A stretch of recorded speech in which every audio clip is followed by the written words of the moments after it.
Hello, good evening and welcome to Biz1st Review 360, your weekly roundup of the top business news and developments impacting the Sri Lankan economy. I'm Nadim Majid. Let's take a look at our top story this evening. The European Parliament has voted to grant the GSP Plus trade concession, giving Sri Lanka concessionary entry into the European market. Speaking to Newsfirst from Brussels, the Deputy Minister of Foreign Affairs, Dr. Harsha De Silva, said that the EU Council of Ministers will hold a discussion regarding the granting of GSP Plus on the 15th of next month. The Deputy Minister added that he hopes the decision reached by the EU Parliament would be enacted soon. GSP Plus is a tax concession granted by the European Union to developing countries, which allows full removal of tariffs on every product category covered by the general scheme. Sri Lanka received the GSP Plus tax concession in the year 2005 for 3 years after the tsunami struck the island in 2004. To continue granting GSP Plus to Sri Lanka, the EU decided to evaluate the country's progress in terms of 27 conventions with regard to human rights, labour rights, environmental conservation and good governance. As a result of the previous government failing to comply with these conditions, the granting of GSP Plus to Sri Lanka was stopped from the 15th of August 2010. When the new government came into power in January 2015, several steps were taken to secure the restoration of the GSP Plus concession. On the 11th of January this year, the European Commission proposed increased market access for Sri Lanka as a reform incentive under GSP Plus.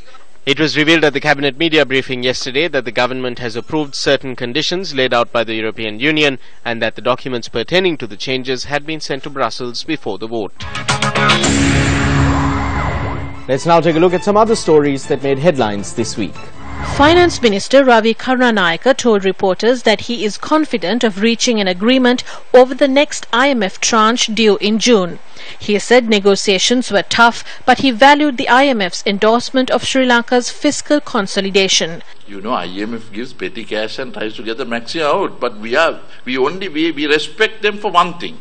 They have helped us to show that we are financially well run. That is the only investment dividend that we get. Otherwise, we are not interested in the petty cash that comes in. And what do they give at the end of the day? But we respect them. We had tough times. You would know that there was no hiding fact that we had difference of opinion. But we both found that there was a halfway meeting place. And that has been exploited to the maximum on behalf of the country. Minister Karunanika said he expects foreign reserves to pick up by the end of 2017. It's up to about $1 billion that is coming in. So when you look at this, and with the Hambantota port that is there, that is going to come in, and other matters that are there, certainly we basically feel a very comfortable reserve, which I'm sure you'll be able to add, 5.2 to when you look at 1.5 billion to the port all when you come. By end of the year, we should have a double-digit reserve that is there. So these are the things that we basically look at and we very prospectively tell to move ahead. Now this is subject to economic turbulence in the world. Suddenly Trump says the basis, the interest rates will go up by 100 basis points. Obviously you will have economic turbulence that is there. But we have managed to weather the storm and go through the worst of times to the best of our ability. There is two improvements. The fiscal consolidation has come to what was predicted to be 5.7 is 5.5 or 5.4. 5.4, so you could see a tremendous improvement. Revenues have gone up on areas not with increase in taxes because VAT has not come in there by that time. It was revenue slippages. Excise which didn't collect has come in.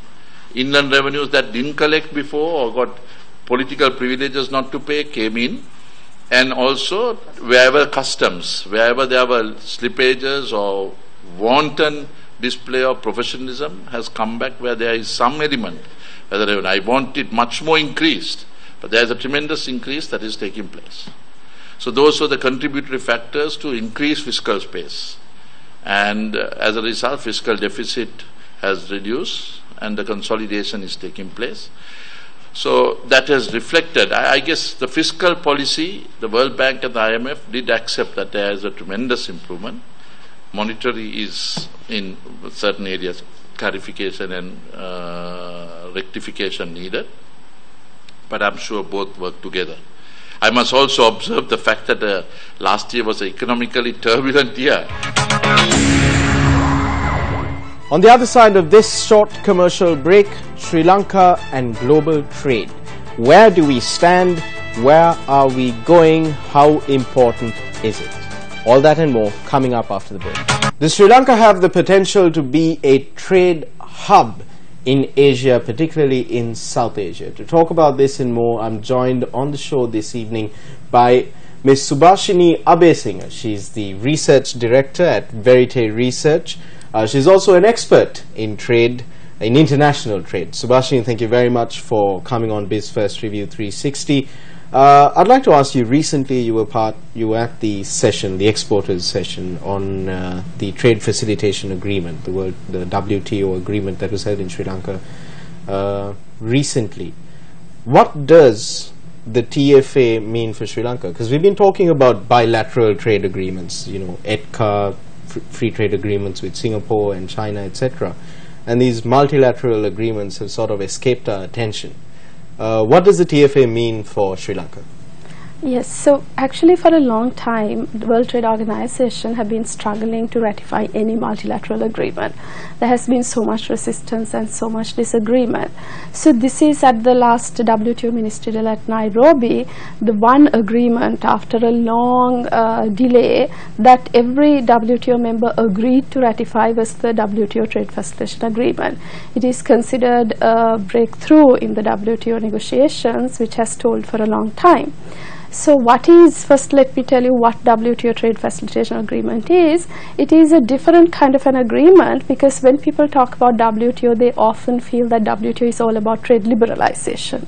So actually trade facilitation is entirely a different concept, that is of course making the borders efficient. What do you mean by borders? So when you want to import or export, you have to cross a border of a country. And when you are crossing a border, there are a plethora of regulations that you have to comply with. For example, if you are importing fresh fruits and vegetables, you have to plant quarantine to make sure that no foreign pests and diseases come into the country. Then you have the various standards, Sri Lanka Standards So Institute. the TFA is a very broad-based agreement. Very broad, basically largely dealing with border agencies and regulations, and looking at making them more efficient, transparent, because traders, whether you're an importer or an exporter, can spend a large amount of time and money trying to comply with various regulations. What does the TFA mean for Sri Lanka's exporters? Yes. Will it lead to an expansion of the export sector? Actually, Verite Research, for example, did a recent study on barriers that the agricultural exporters face at the Sri Lankan border. So you were just referring to free trade agreements, and actually in Sri Lanka, in the recent past, we have paid a lot of attention to free trade agreement as a solution to fix the problem of our stagnating exports. These free trade agreements look at liberalizing or removing barriers at the border of the importing country. But what we realize is, in fact, most of our exporters face a lot of barriers at the border of the exporting country, that is the Sri Lankan border. So basically it will be very helpful if you can remove the inefficiencies, ad hoc nature of our regulations, very discretionary interpretation of regulations by officials, pilferage, that is actually people who do the inspection, steal goods, a lot of corruption. So they face a lot of time, they spend a lot of time and money trying to manage this, and you feel the TFA will help exporters sort of streamline the process? Yeah, this is where I have a problem. So the thing is, Sri Lanka always wants to be like the Singapore, right? Singapore in South Asia, Singapore in the Indian subcontinent. So if you look at, Singapore never waited for a WTO trade facilitation agreement to fix its border efficiency. Singapore is successful today because way before anybody wanted to do that, they knew efficiency of their border administration, from their customs to all border agencies, is critical for them to be a trade hub. They fixed it to an extent today. You look at any international indicator, from doing business index to global trade enabling index to logistics index, they are among the top 5. So Sri Lanka, unfortunately, when I go through the WTO Trade Facilitation Agreement, every clause there we should have done yesterday.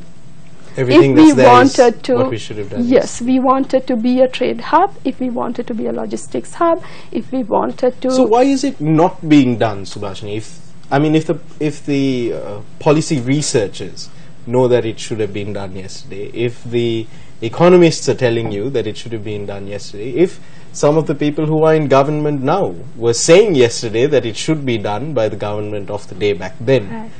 why is it not being done? So actually, ironically, a lot of people have not understood the importance of trade facilitation as a cross-cutting issue to enable trade, enable foreign direct investment, and you would have heard Prime Minister frequently saying we want to be a link to these global value chains. Somehow people have always thought physical infrastructure at the port is what is important. Building more container terminals, building more highways, building more ports, airports.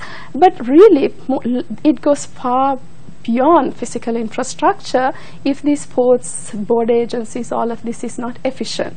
Somehow, from successive governments, they've not realized the soft infrastructure, the human resources, the regulatory framework, the importance of these to make sure that your borders are efficient and your traders, investors can do business at the lowest cost, and more importantly, today speed matters a lot more than cost. So the speed with which you can actually do transactions is critical for the success of being a logistics or trade hub. Somehow in Sri Lanka, throughout, the trade facilitation agenda has been stuck as a little project of Sri Lanka Customs. Recently, Verity Research published this policy brief that I have with me about facilitating the registration of trademarks, a step towards creating internationally recognized Sri Lankan brands. One of the main findings of this research was that Lankan trademark demand is rising. What was the evidence for this? Yes, so actually there has been much skepticism about the interest among businesses to go for branding. So to the extent that despite most of our exporters wanting Sri Lanka to access to the Madrid Protocol that actually facilitates and makes it easy to register trademarks abroad, there has not been a positive response from the government. But when we look Why at has there not been a positive response from the government for again, accession to the Madrid Protocol? Yes, again, the idea is we talk a lot about value addition, but branding as a value addition for exports have not received as much attention. And also another thing is when we talk of brands, it's trademarks that symbolizes brands. So if you want to protect brands, you need to register your trademarks so that other people cannot use your brand to sell fake products. Somehow that linkage. So we have this de-link between intellectual property, exports, investment. So that linkage in Sri Lanka is still very low. So that is why lack of realization, that is the only reason I could say. Also there is this idea that not many Sri Lankans want to actually sell abroad under their own trademarks. So we looked at the statistics. What we saw is, of course, Sri Lankan registrations abroad is relatively low. But what we realized is in the recent decade, one is, you can take two indicators. One is the demand of Sri Lankan businesses to register their trademarks at home. So if a lot of people are demanding for trademark registration at home, that is an indication people are increasingly being conscious of their brand value, right? So we realized when we looked at the statistics, there is a surge, like 40% increase compared to the last decade during this decade. And the same is actually over 100% increase in the international trademark registration, of course from a low base, from around 50 to over 150 trademarks that people want to register abroad. So what we realize is there is demand, but when you looked at the statistics, you see in the Sri Lankan Trademark Office, we have increased our average trademarks per year from some 3,000 odd amount to over nearly 4,500, but our registration has stagnated at 1,000. So every year we've So there's a bottleneck there. There's a Major bottleneck, and this gap is widening because you are receiving more and more applications, but your registration is at the same level, right? So we realized even if you want to go abroad, even if you want to register trademarks abroad, first you have to register it in your own country, and this is a problem. So we were talking about this bottleneck. You were talking about the number of applications increasing, but the number of registrations has been stagnant. Yeah. So let's say you're getting 1,000 applications now, but your registrations are still at 100. Yeah. What's the reason for this bottleneck? Is it just bureaucratic red So tape this is a and puzzle. negligence? This is a puzzle because when you look at other middle-income countries, what we saw is, of course, there can be rejections, right? But what we see is, say, Vietnam, Turkey, when we looked at them, we realized if you put 100 applications, over 50 gets registered. In Sri Lanka, if you put 100, only 14 gets registered a year. So that means Sri Lanka is having a problem. So when we interviewed the respective businesses, what they said is the process is quite inefficient, and it can take from 3 to 5 years to register your trademark. There were companies I've met who got from the application to registration, there's over 10 years. So there is quite a significant delay. So the DG of the NIPO has highlighted some of the resource constraints she's facing. But if you are going for Madrid Protocol, this is especially a significant problem we need to address, because the moment you enter Madrid Protocol, it makes it easier for foreign, just like Sri Lankan applicants find it easier it's easier to send. for foreign. Yes, that means you will have a surge of foreign applications. You have so a that bottleneck will prevent us from taking advantage of the benefits. It could further delay also the local application processing. Subhashini, we're running out of time. I quickly want to ask you also in relation to trade. There's been a little bit of speculation about whether or not Sri Lanka will receive the GSP Plus concession this year. The European Parliament is voting on it. What's your take on it as an expert in trade? So basically, it's to me largely a political decision as well. The GSP has always have both political and economic elements. But economically speaking, GSP Plus could ease some of the current, at present Sri Lankan exports are struggling.